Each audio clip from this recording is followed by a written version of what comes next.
Welcome once again to Lehto's Law. Here's Steve Lehto. I got a bunch of license plates behind me. You may not have noticed that, but they're there. And a story like this caught my attention. But Ross sent it, thanks a lot, from KHON out of Hawaii. Serial license plate and street sign thief arrested and charged. Someone's out there stealing license plates and street signs.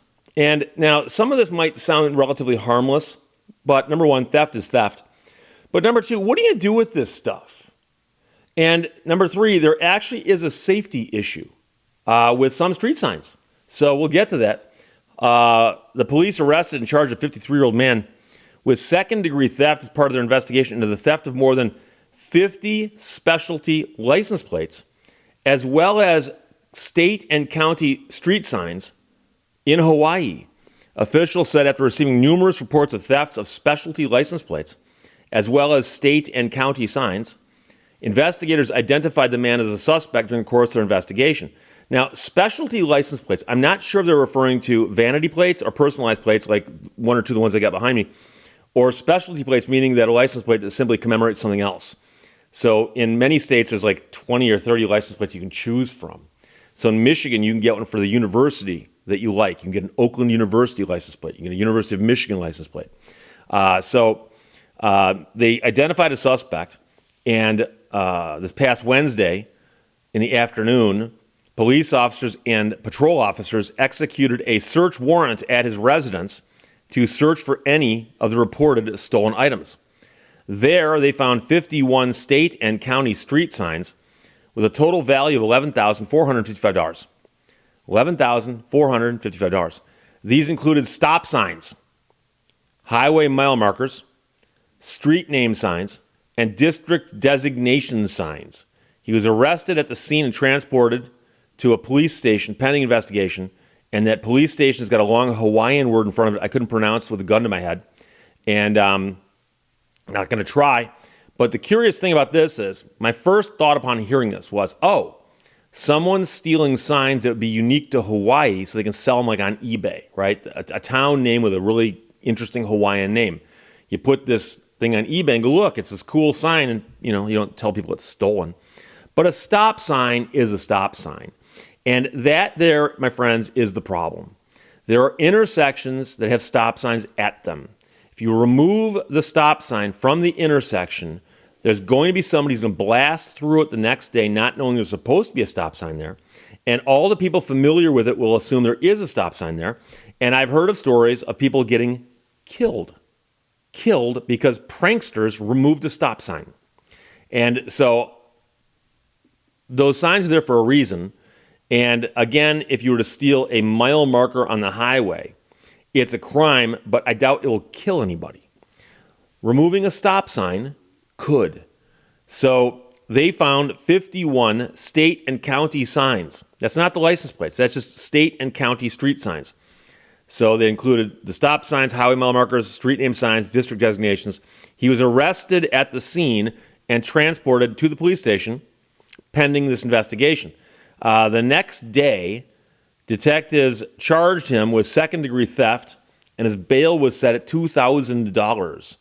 He was released after posting bail and is scheduled to appear in the Kona District Court the first week of October. And so you got to ask yourself why somebody would do this, because they also said that he stole license plates. And so if someone stole the license plate off your car, you might not notice it right away. So let's suppose you park your car on the street one day and you work. You got to get up and go to work. You jump in your car, you're driving to work, cop pulls you over. Do you know why I pulled you over? For the first time in your life, legitimately, you can say, I have no idea. Why? And he says, you got no license plate. Yes, I do. No, you don't. Can I go look? Yes, you can. Open the door, walk around. It's gone. License plate's gone. Now, you're pretty certain that you attached it there yourself. You affixed it with 2 screws or bolts. It was there. Someone stole your license plate. Now, the good news is, if you have the registration and the paperwork, you can show the police officer, I've got all the paperwork. I'm legal. Someone just stole my license plate. Now, if your license plate is just a typical 1, 2, 3, 4 AB or something like that, I'm not sure why somebody would steal that other than just to steal something. But if you had a personalized plate that had an interesting word on it or something, that makes a little more sense to me. But a little more sense doesn't make it right. Why would someone steal a license plate? Especially when the license plate can always be tracked to a unique owner. That's the other weird thing. There's things out there that you could steal. I'm not suggesting you do this. But if you steal a widget, someone comes along and goes, that's my widget. How do you know it's a widget? Well, I had a widget too. Someone stole it. Describe your widget. Well, no, as a widget, it looks like every other widget out there. That's what widgets are. They're interchangeable. But if someone shows up and I've always looked the wrong way, sorry. And they've got the KAARME license plate. Well, as far as I know, as far as ones go that were officially issued by the Michigan Secretary of State's office, they issued 2 of those, both of those to me. One of them's on that wall, and one of them's in the back of my car. So if someone steals that plate and the police come across it, it ain't hard for them to figure out whose it is. They just run the plate. Oh, this plate belongs to Steve Lehto. Why do you have it? And why do you have the one that's got the date sticker in the corner where the one on his wall does not?